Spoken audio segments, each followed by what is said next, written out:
வணக்கம் நண்பர்களே!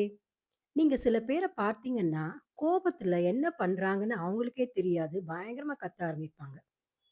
ஆங்கிலத்துல சொல்லுவாங்க, "anger is just one letter short of டேஞ்சர்ன்னு."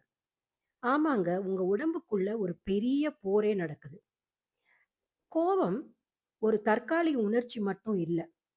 கோவப்படும் பொழுது, உங்க நர்வஸ் சிஸ்டம் அதாவது நரம்பு மண்டலத்திலிருந்து ஆட்ரினாலின் மற்றும் கார்ட்டிசால் ஹார்மோன் அதிகமா சுரக்கப்படுது. இதனால என்ன ஆகுதுன்னு தெரியுமா உங்களுக்கு? உங்க பிபி இன்க்ரீஸ் ஆகுது, ஹார்ட் பீட் அதிகமாகுது, உங்க மசில்ஸ் எல்லாம் இறுகி போகுது. அ கோபம் உங்கள் யோசிக்கும் திறனை மழுங்கடிக்கும். டனல் விஷன் அதாவது பிரச்சனை மட்டும் தான் பெருசா பூதாகாரமாக தெரியும். தீர்வு தெரியாது உங்களுக்கு. அந்த நேரத்துல நீங்க எடுக்கும் முடிவுகள் மோஸ்ட் ஆஃப் த டைம்ஸ் தப்பாகவே முடியுது.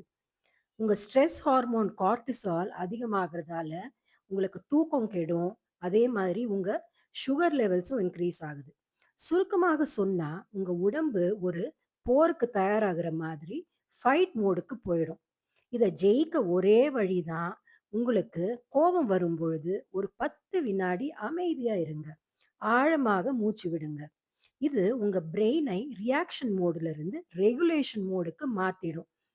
கோபம் வரும்போது நிதானமாக இருங்க. உங்க உடல் மற்றும் மன ஆரோக்கியத்தையும் பாதுகாத்துக்கோங்க. வாழ்க்கையின் எல்லா சவால்களையும் யோசித்து செயல்பட்டு சந்தோஷமாக முன்னேறிக்கிட்டே இருங்க. நன்றி நண்பர்களே! இந்த வீடியோ பிடிச்சிருந்தா லைக் பண்ணுங்க, ஷேர் பண்ணுங்க, சப்ஸ்கிரைப் பண்ணுங்க.